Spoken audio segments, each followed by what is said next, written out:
I would like to give the mic to Wesley Alexander Hill to give us a better understanding of the Chinese strategy in nuclear renaissance in Central Asia. So, Wesley, the floor is yours. Thank you very much. So, as it was introduced just now, I'm going to try to give everybody a good indication of not only what China's nuclear energy strategy is, but how this relates to Central Asia. Now, it's always very difficult to go after so many excellent speakers, but something I want to point out, and this was not intentional, though I did somewhat anticipate it, is that the element of Chinese influence has already come up a lot of times in a lot of different manners. It's sort of like a black hole. Its gravity is informing almost every other factor that we've discussed so far, even if it hasn't been directly observed. So I'm going to start this with a very American thing to do, and I'm going to tell a very quick story, but I promise, I promise you'll enjoy it. When I was in China, I wanted to go see a ghost city. I went to see Xiong'an, which is the new temple that Xi Jinping is building for state-owned enterprises. It is China's city of the future. He thinks that this will be the defining new testament towards what Chinese state-owned enterprises and nuclear policy will look like. I went in 2018, 1 year after it was announced.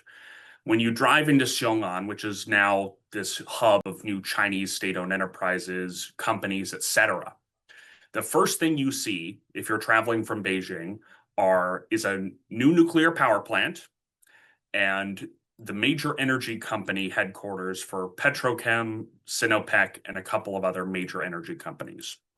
This is because energy is a key national security policy for China.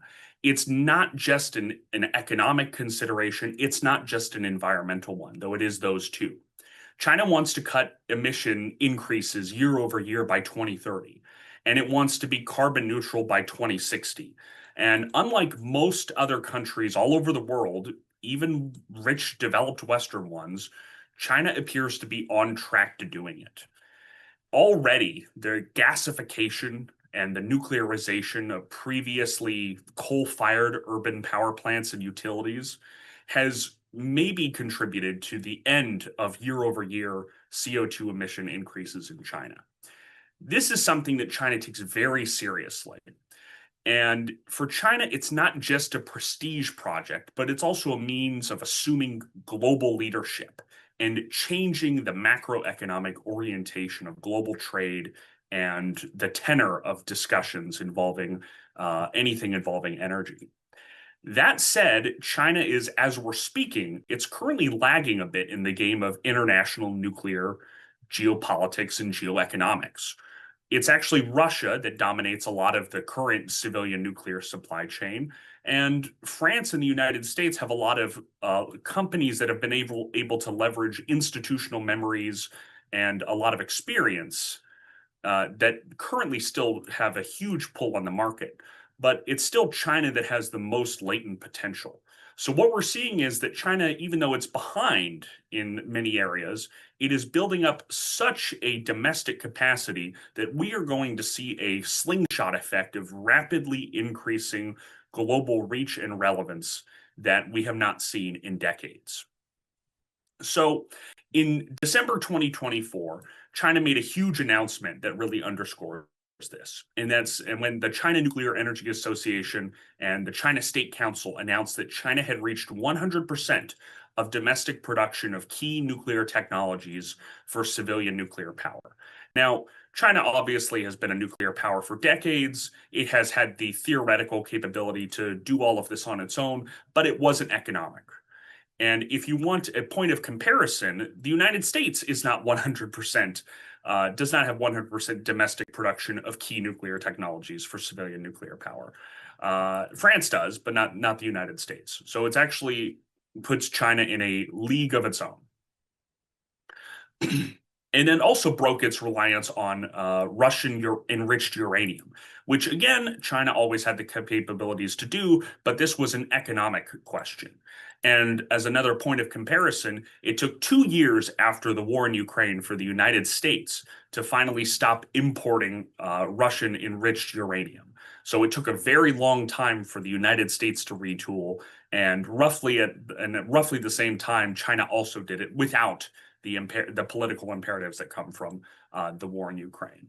So while a lot of these are still economically nascent, there aren't massive supply chains that are external to China yet. The scale of Chinese nuclear power that is coming online means that this is going to be something that is extremely important, and it is already important in terms of sourcing uranium and supply. Every year for the last 4 years, China has approved at minimum 10 new nuclear reactor projects each year. For comparison, the United States has constructed one, that is a single one, nuclear power plant since 1990. That reactor was 7 years late and $17 billion over budget. So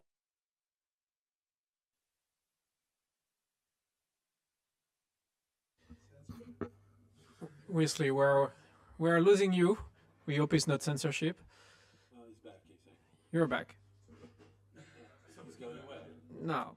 yeah, I hope I'm not being You're back. You're back. Okay, good. I'll start that point again. Thank you for pointing that out. So, of America's 94 operational reactors, most of them are nearing the end of their life cycles. In comparison, the average Chinese reactor is more efficient, more durable, more powerful, and it's younger. They will be on the market for decades. And there is really no program anywhere in the world that is approaching this upscaling that we're seeing from China.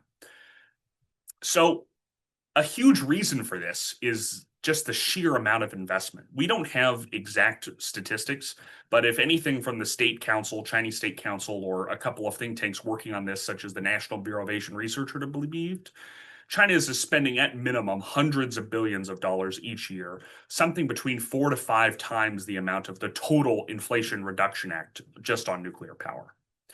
So why am I emphasizing this so much? I'm telling you about the scale of the Chinese market, and the fact that there's a lot of things going on in China isn't particularly a big surprise. Well, it's to emphasize scale over new technology. And it is to emphasize that this scale is not necessarily translating to influence or immediate political changes in Central Asia that we're actually seeing elsewhere. So compared with the excitement and optimism that we see for small modular reactors in the West, and then we see a lot of Eastern European states very excited and signing contracts for future small modular reactors. And a few hours ago, the first U.S. public utility company in Washington State asked the nuclear energy regulatory body in the United States to utilize an SMR for public energy consumption. Compared to this, China does not have an SMR program, as advanced an SMR program. So while there are things like, Hualong, and they're talking a lot about installing new technology, it's not as advanced. So China is confronting us with not necessarily a bleeding edge of technology, but a scale of sheer investment and sheer demand. But this in Central Asia is not necessarily translating to extreme growths in Chinese influence. If I was giving this same lecture about, say, Namibia or other uranium-producing countries outside of Central Asia, the conclusion that I would be giving was that, well, this is going to increase a lot of Chinese influence. But this is not the case. What we are not seeing that a massive increase of Chinese influence proportional to its consumption of Central Asian uranium. As we mentioned in the report, there are 24 operators sourcing Kazakh uranium. The biggest reason for this, and why this influence is not growing, is that Central Asia is very conscious of not only the magnetism of the Chinese market, but Chinese geopolitics, Chinese geopolitical designs. So there are frequent local protests within Central Asia that have to do with, Chinese overinvestment, Chinese influence, etc. This in turn not only makes local governments and local actors very wary of overt dependence on China, but they also pursue counterbalances. They intentionally build up the middle corridor across the Caspian through the Caucasus to the west. They are seeking, especially in the case of Kazakhstan, they are seeking a consortium of several companies that will hopefully be involved in the construction of the Kazakh nuclear reactor, one of which will be Chinese. There will probably be Chinese and Russians involved, but they're also trying to get French entities and American entities involved. That is still forthcoming. That is still an on evolving situation, but it demonstrates that there is a conscious realization of the magnetism of the Chinese market, and Central Asian states are preemptively correcting for them. Unlike, say, lots of sub-Saharan African states, which didn't really have a long historical exposure with China, even though we're now approaching around 35 years of China's going out strategy and its acceleration of ties with sub-Saharan Africa. Central Asia has been engaged with various Chinese political entities for thousands of years. The Silk Road started as it wasn't just an overland economic route that just sprung up naturally. It started as a Chinese political project, and under the Han Dynasty, when it had a series of military outposts going west, trying to get to Persia, trying to get to trade with Rome, that generated tremendous local responses. So this sort of inoculation, if we can put it that way, against overt Chinese influence means that Central Asia is very well equipped to trade more with China, but not necessarily give in to China. And this really shouldn't be very surprising to people who look at the region and understand not just its ancient history, but its recent history. So since the independence of Kazakhstan and the rest of the Central Asian states from the Soviet Union, they have adopted, and especially Kazakhstan, this is sort of its most famous foreign policy strategy, a multi-vector foreign policy. So the first president of Kazakhstan, Nursultan Nazarbayev, very famously institutionalized this within sort of the fabric of the Kazakh state. And Kazakhstan has been more than happy to trade with Russia, trade with China, but it has very consciously sought out political support and human capital and training support with Western institutions. The Kazakh Balash program, which is an educational exchange institution that does extend to the nuclear realm. There are some nuclear engineers and professionals being trained under it in the United States, is the largest state-run program, or state-supported program, I should say, of educational exchanges and foreign exchange anywhere in the world, foreign exchange students anywhere in the world, seeking Western influence and counterbalancing to the magnetism of Russia and China, which are right next door. They're unavoidable, is something that the Central Asian states have been doing a long time. And it is something that they are pretty well equipped to continue to do. So if you take away anything from this, it's that China is going to be the defining geopolitical and geoeconomic actor for the renaissance of nuclear power that I'm pretty sure we are going to see all over the world. Not only is it getting involved in SMRs, but the sheer scale of its construction is just almost beyond belief. I am pretty confident that China is going to be reaching its medium-term goals. We'll see if they have they succeed in reaching their 2060 decarbonization goals. But China has a 40-year economic program.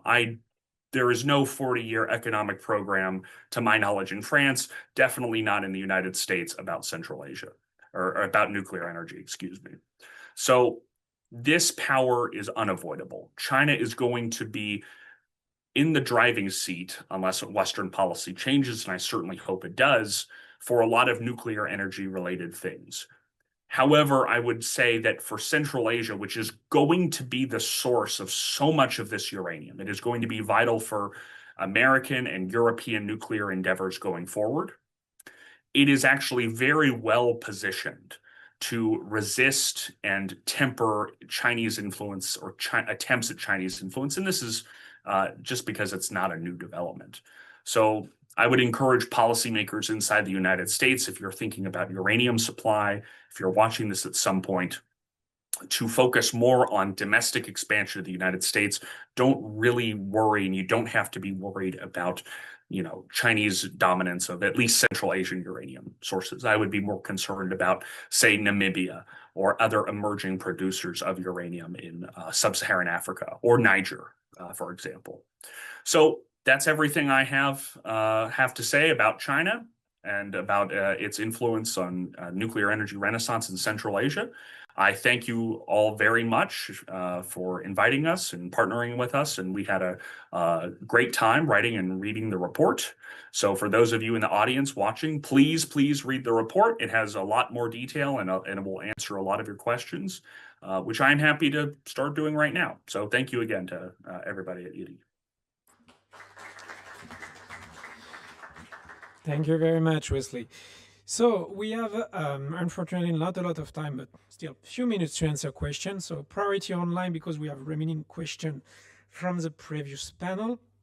One about the potential of US investment in SMR in Kazakhstan.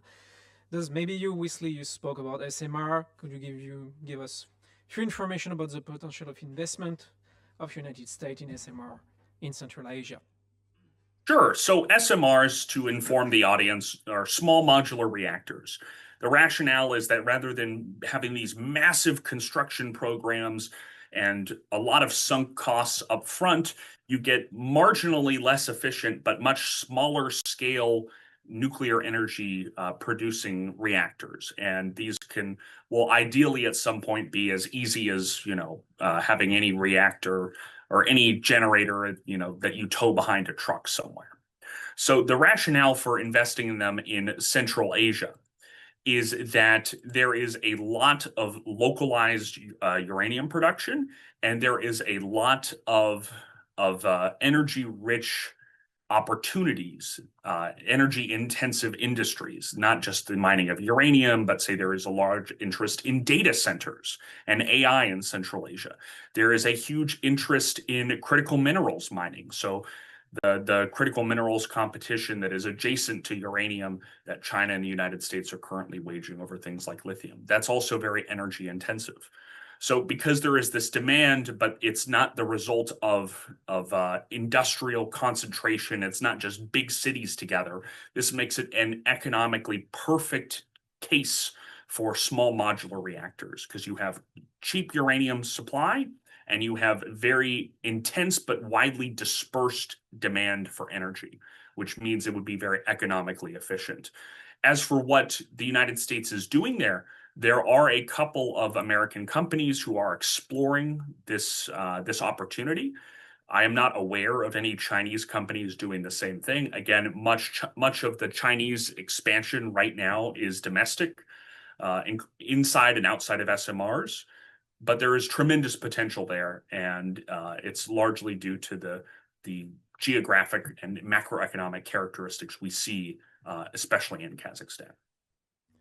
Thank you. Thank you, Mr. Alexander, for your speech. And as you said, Kazakhstan is more willing to trade with China rather than relying too much on China.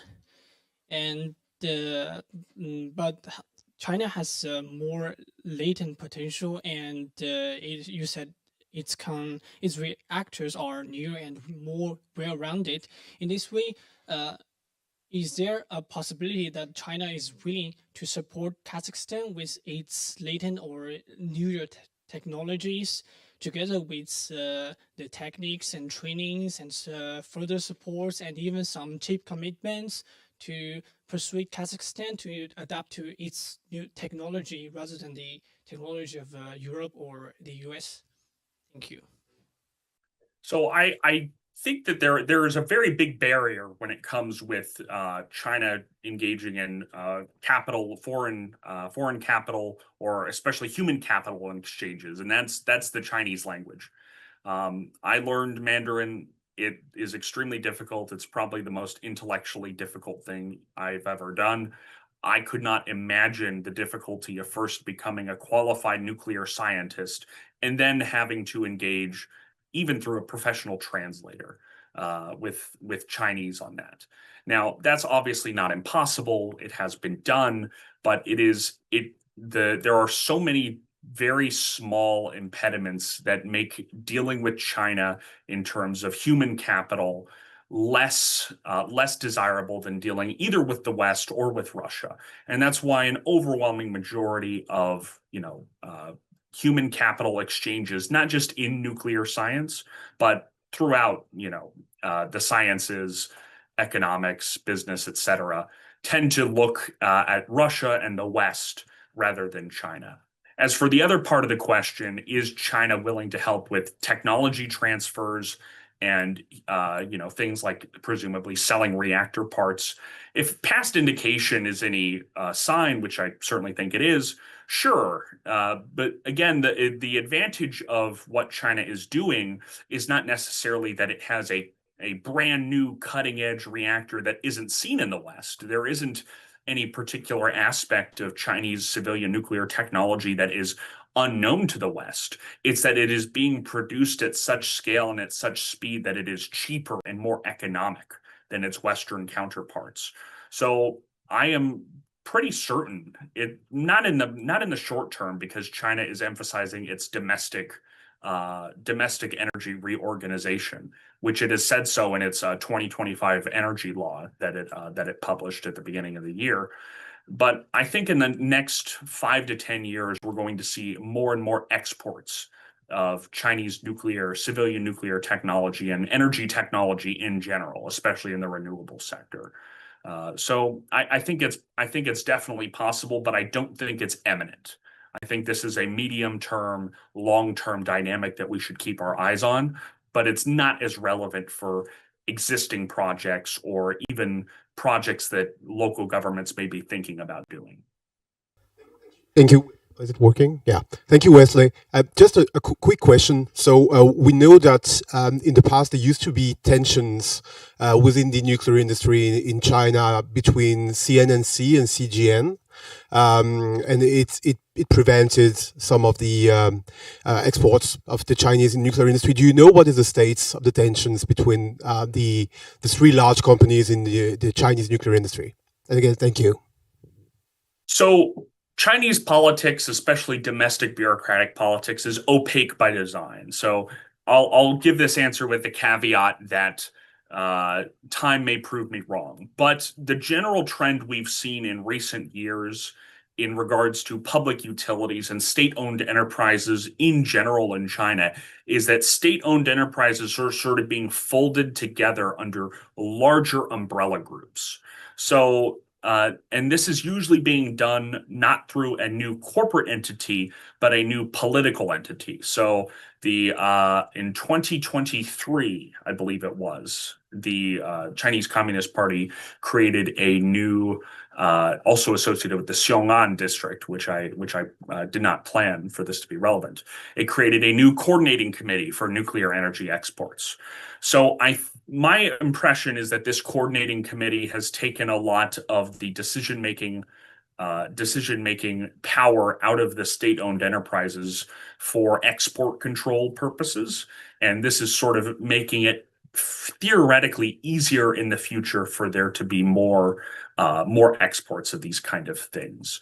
The problem that we saw in the past was really a result of Chinese market reforms, because the managers of state-owned enterprises were emphasized for having excess goods or generating profit. They got big bonuses. But one of the ways they calculated generating profit was if they produced these things that were then not used. They were theoretically surplus.